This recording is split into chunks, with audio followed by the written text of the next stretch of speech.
Welcome back. Pardon the voice if it sounds any different. I'm going through my annual cold. I always get one around the holidays, but this one was a couple weeks late.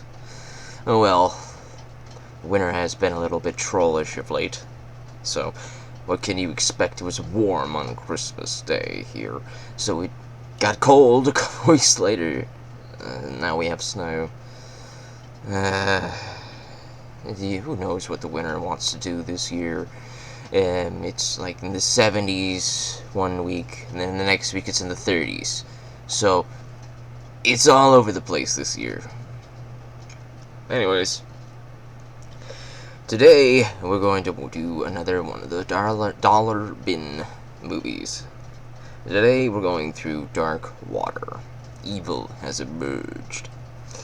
Just from the case, you could tell this is one of those low-budget horror flicks. And, you'd be right.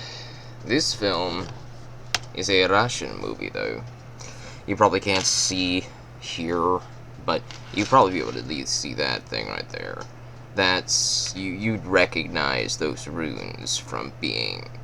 from the Slavic region, you know? That's the type of runes they use up there. And, most of the names down here are Slavic names. I don't know if this film takes place in Russia. It says that the Russian Federation, what is it? The Ministry of Culture of Russian Federation had a hand in this film in some way. So, maybe this did take place in Russia, I don't know. This film is region free, which means you can watch it wherever. At least the disc is. It's dubbed in English. The dubbing is terrible. I'm gonna just come out and say that. The dubbing is terrible. And from this dollar store case, there is no actual Russian dub. So when you watch this film and everybody's speaking in English, the lip syncing is off. It's like one of those foreign martial arts movies, how the lip syncing is off, but that has a form of charm to it. Whereas this one just makes it feel off. I wouldn't mind of watching this in its native language with the English subtitles, but there's only one language, English, the English dub, and there were no subtitles. This is one of those really cheap DVDs. What can you expect? It's a dollar store DVD, right? Well, sometimes you get movies that beat the dollar store. The movies that beat the dollar. For example, let me pull this out by contrast. This film was in the same dollar bin, $1 store bin, as Royal Pains Season 7.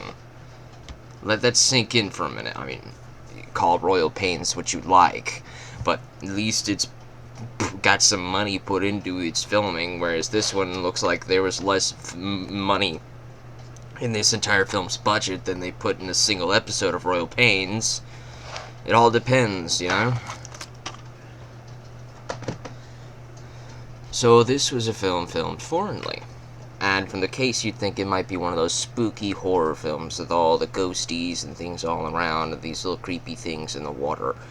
That's, it's bait. And that's what these dollar store movies tend to do. A lot of the films that I've been showing on this channel from the dollar store bin, they're basically bait films. Now, in this same dollar store bin, there are also films from MGM, such as Original Sin. Here, Antonio Banderas. These are basically MGM re-releases, and they're actually decently made with decent production quality. This is in the same dollar store bin. It all depends on who makes these things. But I digress. These are the ones you usually find in there. Things like Royal Pains or Original Sin. Those are like the specials, the special deal or whatever. In regards to the story, I actually liked it.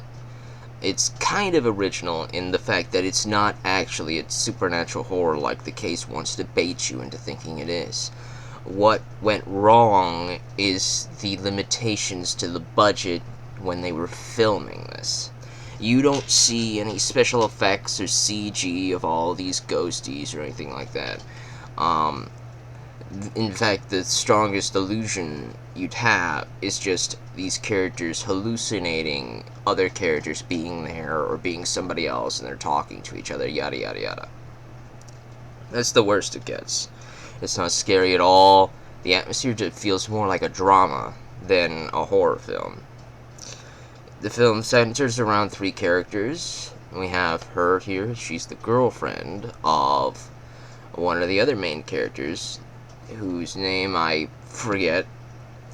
And we'll just call him Big Brother. We'll call her girlfriend. And the Big Brother has a little brother named Petri, or Petrov, or something like that. Peter's, the Slavic version of Peter, Petri, or Petra, something like that. I can't remember. So Petri is going through some mental problems. He was in an institution at some point, and his brother took him out to help him work on this rundown boat that he basically commandeered in this lake. It's locked in this lake. The river has been dammed up long ago, and the boat's basically stuck there. But he wants to fix it up and maybe live on it, like a houseboat type of thing. So he got it pretty cheap.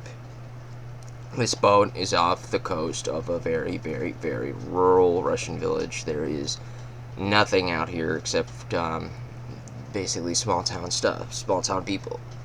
And they're very superstitious. All these people are very superstitious about the water. They think there's ghosts in the water. They think there's dead people in the water, and that nobody should go near the water. In fact, there's this old dude who tells the story about the supernatural stuff to our main characters, and says that that's why nobody goes near the boat. They said that the boat burned long ago, and there were a bunch of children locked in the boat, and their souls walk the halls of the boat. And there's a lot of spooky stuff in the atmosphere of the storytelling for these people. All of the lore and the background from the townspeople telling these three people the three main characters what's going on. That is the form of the horror. It's all in your head. And as we go throughout the film, two of the three main characters end up going to the water. The girl here wants to learn how to swim, so Petri, the younger brother, teaches her how to swim. They both get into the water, and they're in there quite a lot. And then they start hallucinating some things. The big brother, he's not. He never gets in the water except near the end of the film. And he's investigating the strange behavior of the townspeople, and then he's now investigating the strange behavior of his girlfriend and his younger brother. And the townspeople, they don't like them. They don't want them here. They think the girl's a witch because she's been swimming in the water and all that other stuff. So, there's a fourth character that also has some type of rapport with our main three, mainly the girl here. They become friends, and the girl is a very sheltered woman. Her parents are extremely tight-gripped over her, despite her being in her 20s. She's not allowed to leave the house. She's not allowed to do anything. This young daughter has been very sheltered and very educationally lacking in a lot of things. She doesn't even know how to swim. So the girlfriend teaches the other girl how to do a lot of these things by herself. It teaches her how to be a little bit more independent, and teaches her that she should probably go out and leave the village behind. And she eventually does go on to do that, because when the girl disappears, her family comes to the boat blaming the three of them for kidnapping her, and then they start throwing Molotov cocktails on the ship, trying to burn it up. But the big brother, he's got a pressure washer, and he starts washing out away all the fires and all that stuff. And then the townspeople eventually just stop their siege of the boat because the cops arrive. Because the daughter of this Russian family goes to the cops and says that her uncle has been forcibly coming on to her.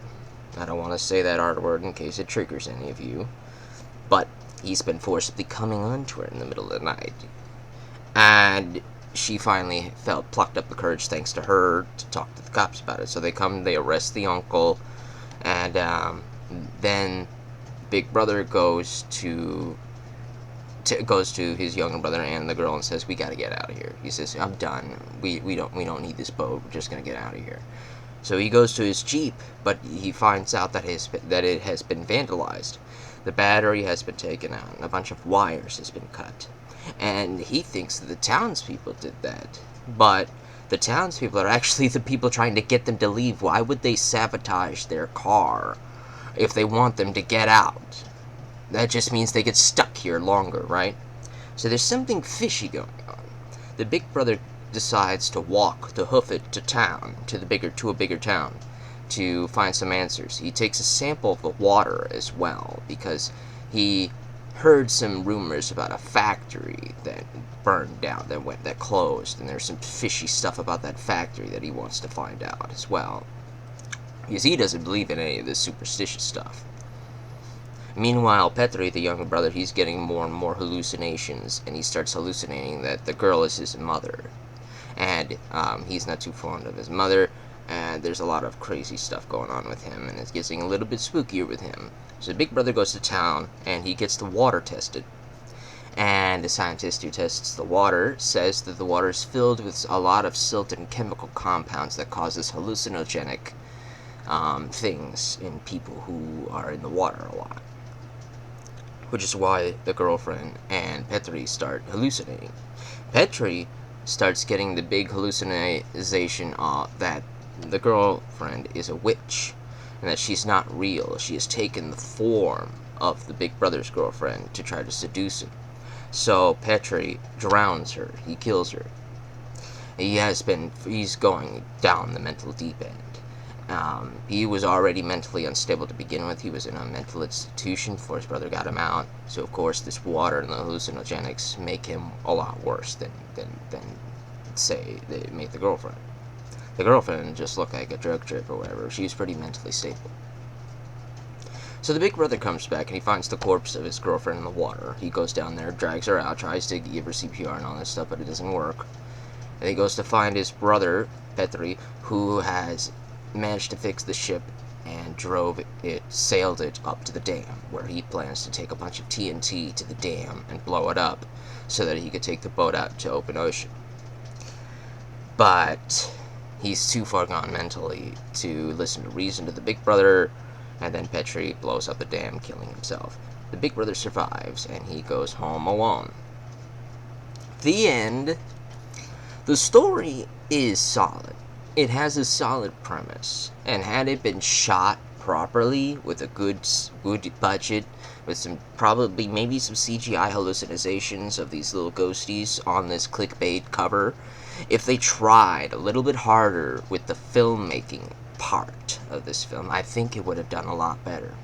I don't think there's anything wrong with the story idea. There's a lot of problems wrong with the script, especially the English dubbing. It felt very blunt with the actors saying their roles. It just felt very emotionally distant in a lot of places, where you should have had some type of emoting and all that stuff.